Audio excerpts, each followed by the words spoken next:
മുഖ്യമന്ത്രിയുടെ മകൻ Vivek കിരണിനെതിരെ enforcement directorate summons തയ്യാറാക്കി. എന്നാൽ അത് അയച്ചോ, അത് കൈപ്പറ്റിയോ എന്ന കാര്യത്തിൽ അവ്യക്തതയുണ്ട്. ഇല്ലെന്നാണ് മുഖ്യമന്ത്രി പറയുന്നത്. അങ്ങനെയെങ്കിൽ ആ സമൻസിന് എന്ത് സംഭവിച്ചു? ഇഡിയെക്കുറിച്ച് നമ്മുടെ നാട്ടിൽ പരാതികൾ ഏറെയുണ്ട്. BJP എതിർക്കുന്ന രാഷ്ട്രീയ കക്ഷികളിലെ നേതാക്കന്മാരെ മാത്രം പിന്തുടരുന്ന അന്വേഷണ ഏജൻസി എന്ന കുപ്രസിദ്ധി ഇതിനകം നേടിയെടുത്തിട്ടുണ്ട് ED എന്ന എൻഫോഴ്സ്മെന്റ് ഡയറക്ടറേറ്റ്. അവർ അന്വേഷിച്ച കേസുകളിലെ ശിക്ഷാനിരക്ക് തീരെ കുറവുമാണ്. വന്ന് ഒരു സമൻസ് നേരാവണ്ണം അയക്കാൻ കഴിയാത്ത സംവിധാനമായി എൻഫോഴ്സ്മെന്റ് ഡയറക്ടറേറ്റ് മാറിയോ? ഇന്നത്തെ പ്രൈം സ്റ്റോറി, മുഖ്യമന്ത്രിയുടെ മകന്റെ പേരിൽ തയ്യാറാക്കിയ സമൻസ് എവിടെ പോയി? ഇനിയും സമൻസ് അയക്കുമോ ED? 2023 ഫെബ്രുവരി മാസം 14 രാവിലെ 10:30 നേരിട്ട് ഹാജരാകണമെന്ന് ആവശ്യപ്പെട്ടായിരുന്നു സമൻസ്. എൻഫോഴ്സ്മെന്റ് ഡയറക്ടറേറ്റിലെ അസിസ്റ്റന്റ് ഡയറക്ടർ ആനന്ദ് DK എന്ന ഉദ്യോഗസ്ഥനാണ് സമൻസ് തയ്യാറാക്കിയത്. സ്വാഭാവികമായും സമൻസ് കൈപ്പറ്റി വിവേക് കിരൺ ഹാജരാകേണ്ടതായിരുന്നു. അതുണ്ടായില്ല. എങ്കിൽ ED എന്ത് തുടർ നടപടിയെടുത്തു? 2 വർഷത്തിലധികമായി ED മിണ്ടാതിരുന്നത് എന്തുകൊണ്ടാണ്? മുഖ്യമന്ത്രി പറയുന്നതനുസരിച്ചാണെങ്കിൽ അങ്ങനെ ഒരു സമൻസുമില്ല, അതാരും കൈപ്പറ്റിയിട്ടുമില്ല. വന്നില്ലെങ്കിൽ എൻ്റെ അടുത്ത് അവിടെ വരട്ടെ. അതല്ലേ ഞാൻ പറഞ്ഞത്. ഞങ്ങളാരും അത് കണ്ടിട്ടില്ലല്ലോ ഇതുവരെ. അല്ല, എൻ്റെ കയ്യിൽ ഇതുവരെ എത്തിയിട്ടില്ല. ഞങ്ങൾ കണ്ടിട്ടില്ല, ഞങ്ങളാരും കണ്ടിട്ടില്ല. ഈ മകൻ അങ്ങനെ ഒരു സാധനം കിട്ടിയതായിട്ട് ഇതുവരെ മകൻ എന്നോട് പറഞ്ഞിട്ടുമില്ല. അതാണ് അതുമായിട്ട് ബന്ധപ്പെട്ട കാര്യം. തെരഞ്ഞെടുപ്പ് അടുത്തല്ലോ. എൻ്റെ അടുത്ത് കുറച്ച് നാൾ മുൻപ് ഒരാൾ പറഞ്ഞിരുന്നു, പല വിവരങ്ങളും നമ്മുടെ അടുത്ത് പലരും പറയല്ലോ, ഒരു വലിയ ബോംബ് വരാൻ പോകുന്നുണ്ട് കേട്ടോ, വരട്ടെ അപ്പോൾ കാണാം നമുക്ക് എന്ന് പറഞ്ഞു. പക്ഷെ ഇതൊരു നനഞ്ഞ പടക്കായിപ്പോയി. ഇനി എന്താ അടിയറയിലുള്ളതെന്ന് അറിയില്ല. ഇനിയും ചേർന്നിട്ടുണ്ടാവുമായിരിക്കും. അതപ്പോൾ കാണാം. സമൻസ് കിട്ടിയിട്ടില്ല എന്ന് മുഖ്യമന്ത്രി പറഞ്ഞതിനെ പൂർണ്ണമായും വിശ്വസിക്കാം. പക്ഷേ ഇങ്ങനെ ഒരു സമൻസ് ഇല്ല എന്ന് പറയാൻ പറ്റില്ല. കാരണം EDയുടെ ഔദ്യോഗിക വെബ്സൈറ്റിൽ സമൻസിന്റെ നമ്പരും പാസ്കോഡും കൊടുത്താൽ മാത്രം മതി വിവേക് കിരണിന്റെ പേരിൽ സമൻസ് ഉണ്ട് എന്ന് ബോധ്യപ്പെടും.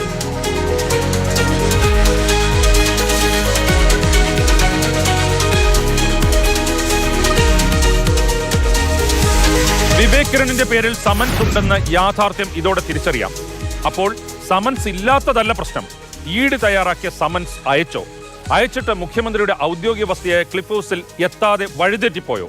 ഒരുപക്ഷെ അയച്ചിട്ടുണ്ടാവില്ല. അതല്ലെങ്കിൽ അയച്ച സമൻസ് വഴിതെറ്റിയതാവാം. അതല്ലെങ്കിൽ കൈപ്പറ്റാതെ വഴി തെറ്റിച്ചതുമാകാം. ED തയ്യാറാക്കിയതും ഇപ്പോഴും വെബ്സൈറ്റിൽ കാണുന്നതുമായ സമൻസ് അയച്ചിട്ടും വിവേക് വന്നില്ലെങ്കിൽ ED എന്ത് നടപടിയെടുത്തു? വെറുതെ ആയിരുന്നോ നോട്ടീസ് തയ്യാറാക്കിയത്? അതോ ഇനി ഈ കേസുമായി മുന്നോട്ട് പോകേണ്ടതില്ലെന്ന് ആരെങ്കിലും തീരുമാനിച്ചോ? പിണറായിക്ക് സമൻസ് അയച്ചിട്ടുണ്ടെന്ന് വെബ്സൈറ്റിൽ ഉണ്ടല്ലോ, ഉണ്ടെന്നല്ലേ നിങ്ങൾ പറയുന്നത്? ഉണ്ടല്ലോ. എന്നാൽ എന്താ തുടർ നടപടി എടുക്കാതിരുന്നതെന്ന് അവരോട് ചോദിക്ക്. ഇത് വെച്ചിട്ട് അങ്ങ് ചോദിക്ക്. ഞങ്ങളോടാണോ ചോദിക്കേണ്ടത്? ഇത് വെറുതെ നിങ്ങൾ മലർന്ന് കിടന്നിട്ട് തുപ്പണ്ട. കുറെ തുപ്പിയല്ലോ. ആദ്യം പറഞ്ഞ ലൈഫ് എന്ന് പറഞ്ഞു. അങ്ങനെ ചോദിക്കണ്ട. ലൈഫ് എന്ന് പറഞ്ഞു. ലൈഫ് ഉണ്ടോ? ഇല്ല. ഇപ്പൊ എന്താ പറയുന്നത്? ഇപ്പൊ ലാവലിനല്ലേ? അവരോട് ചോദിക്ക്. ലാവലിനുമായി ബന്ധപ്പെട്ടുകൊണ്ട് നിങ്ങളയച്ച വെബ്സൈറ്റിൽ വന്ന സമൻസ് എന്തായി പോയി? അവരോട് ചോദിക്കണ്ടേ? നിങ്ങൾ അയച്ചേ അവരോട് ചോദിക്കുക കേട്ടോ. മുഖ്യമന്ത്രിയുടെ മകന് സമൻസ് ഉണ്ടായിരുന്നു എന്ന വാർത്ത പുറത്തു വരുമ്പോഴും അത് എന്തിന്റെ പേരിലാണ് എന്ന കാര്യത്തിൽ അവ്യക്തത ഉണ്ടായിരുന്നു. ലാവ്ലിൻ കേസുമായി ബന്ധപ്പെട്ട പണമിടപാടിലാണ് സമൻസ് എന്ന വാർത്ത മാതൃഭൂമി ന്യൂസാണ് പുറത്തു കൊണ്ടുവന്നത്. ലാവ്ലിന് വേണ്ടി ഇടനിലക്കാരനായി പ്രവർത്തിച്ചിരുന്ന ദിലീപ് രാഹുലൻ നടത്തിയ പണമിടപാടുകളുമായി ബന്ധപ്പെട്ടാണ് വിവേക് കിരണിൽ നിന്ന് വിവരങ്ങൾ തേടാൻ ED ശ്രമിച്ചത്. മുഖ്യമന്ത്രി പറഞ്ഞതനുസരിച്ചാണെങ്കിൽ ക്ലിഫ് ഹൗസിൽ എത്ര മുറികൾ ഉണ്ടെന്ന് പോലും അറിയാത്ത വിവേക് കിരണിന് ദിലീപ് രാഹുലനുമായി എന്താണ് ബന്ധം? നിങ്ങൾ ഈ പറയുന്ന മകനില്ലേ, നിങ്ങൾ എത്ര പേര് ആ മകനെ കണ്ടിട്ടുണ്ട് നിനക്കറിയില്ല. അവനെയും കേരളത്തിന്റെ മുഖ്യമന്ത്രിയുടെ മകനാണല്ലോ. അധികാരത്തിന്റെ ഇടനാഴികളിൽ സഞ്ചരിച്ചു കൊണ്ടിരിക്കുന്ന മുഖ്യമന്ത്രിമാരുടെ മക്കളെ കണ്ടവരായിരിക്കുമല്ലോ നിങ്ങളെല്ലാവരും. എവിടെയെങ്കിലും കണ്ടോ നിങ്ങളവനെ? ഏതെങ്കിലും സ്ഥലത്ത് കണ്ടോ? ക്ലിഫ് ഹൗസിൽ എത്ര മുറിയുണ്ട് എന്ന് പോലും അവൻ അറിയുമെന്ന് സംശയമാണ്. അതാണ് എൻ്റെ മകൻ്റെ പ്രത്യേകത. ജോലി, പിന്നെ വീട്, ഇത് മാത്രമാണ്. ഒരു പൊതുപ്രവർത്തന രംഗത്തും അയാളില്ല സാധാരണഗതിയിൽ. തെറ്റായൊരു കാര്യത്തിനും ഇതേവരെ അയാൾ പോയിട്ടുമില്ല. നല്ല രീതിയിൽ ജീവിച്ചു പോവുക.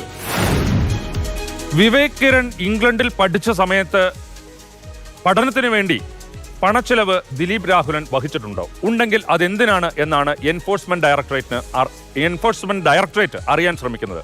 മുഖ്യമന്ത്രി പറയുന്നത് പോലെ വിവേക് കിരൺ നാട്ടിൽ ഒരു കാര്യത്തിലും ഇടപെട്ട് കണ്ടിട്ടില്ല. സ്വന്തം നിലയ്ക്ക് എന്തെങ്കിലും അനധികൃത പണമിടപാട് നടത്തിയതായോ അല്ലെങ്കിൽ കള്ളപ്പണം വെളുപ്പിച്ചതായോ ഒരാക്ഷേപവും നാട്ടിൽ നിലവിലുമില്ല. ഇനി ഇഡിയുടെ സമൻസിന് പിന്നിൽ ദുരുദ്ദേശമോ രാഷ്ട്രീയ ലക്ഷ്യങ്ങളോ ഉണ്ടെങ്കിൽ തന്നെ തെറ്റു ചെയ്യാത്തവർ പേടിക്കേണ്ടതില്ലല്ലോ. മുൻപ് സ്വർണ്ണക്കടത്ത് കേസ് ആരോപണം ഉയർന്നപ്പോൾ മുഖ്യമന്ത്രി പിണറായി വിജയൻ എടുത്ത നിലപാടും അതുതന്നെയായിരുന്നില്ലേ? അങ്ങോട്ടുമുള്ളത് അവിടെ തന്നെയാണ് ഞാൻ നിൽക്കുന്നത്. പിന്നെ പറഞ്ഞയാളോട് ചോദിക്കണം എന്താ തെളിവുള്ളത്, ആ തെളിവ് അദ്ദേഹം കൊണ്ടുവരട്ടെ. ഇനി എന്തായിരിക്കും ഇഡിയുടെ നടപടി? ഒരിക്കൽ സമൻസ് അയച്ച് മറുപടിയില്ലെങ്കിൽ വീണ്ടും അയക്കാം. പക്ഷേ ഇക്കാര്യത്തിൽ അതുണ്ടായി കാണുന്നില്ല. അങ്ങനെയെങ്കിൽ വീണ്ടും സമൻസ് അയക്കുമോ എൻഫോഴ്സ്മെന്റ് ഡയറക്ടറേറ്റ്? ഇത്രയും വലിയ വാർത്ത ആയതുകൊണ്ട് തന്നെ മുഖം രക്ഷിക്കാൻ വേണ്ടി അത്തരമൊരു നടപടി ഉണ്ടായേക്കാം. അപ്പോഴും 2 വർഷത്തെ കാലതാമസമുണ്ടായതിന് ഇഡിക്ക് ഒരു ഉത്തരവുമില്ല. സമൻസ് തയ്യാറാക്കി കേസ് ഓപ്പൺ ചെയ്തത് ഇഡി ആയതുകൊണ്ട് തന്നെ ഇതിൽ തീർപ്പുണ്ടാക്കേണ്ടതും അവർ തന്നെയാണ്. കൂട്ടായ ചർച്ച, ഉൾപാർട്ടി ജനാധിപത്യം, ഭൂരിപക്ഷ തീരുമാനം അംഗീകരിക്കൽ, ഇതൊക്കെ CPM എന്ന പാർട്ടിയെക്കുറിച്ച് അവർ തന്നെ അവകാശപ്പെടുന്ന കാര്യങ്ങളാണ്. എന്നാൽ മുഖ്യമന്ത്രിയുടെ മകന്റെ കാര്യം വരുമ്പോൾ ഇതെല്ലാം മാറ്റിവെച്ച് മുഖ്യമന്ത്രി എന്ന ഒറ്റ വ്യക്തി പറയുന്നത് പോലെയാണ് കാര്യങ്ങൾ നടക്കുക. മുഖ്യമന്ത്രിയുടെ മകന് ഇഡി സമൻസ് അയച്ചു എന്ന വാർത്തയുടെ പ്രതികരണം ജനറൽ സെക്രട്ടറി MA ബേബിയോട് തേടിയിരുന്നു. സമൻസ് കിട്ടിയെന്നും ഇഡിക്ക് തെറ്റിപ്പോയതാണെന്നുമാണ് അദ്ദേഹം ആദ്യം പറഞ്ഞത്. ഇവിടെ എന്താണ് വിവേകിന്റെ കാര്യത്തിൽ സംഭവിച്ചത്?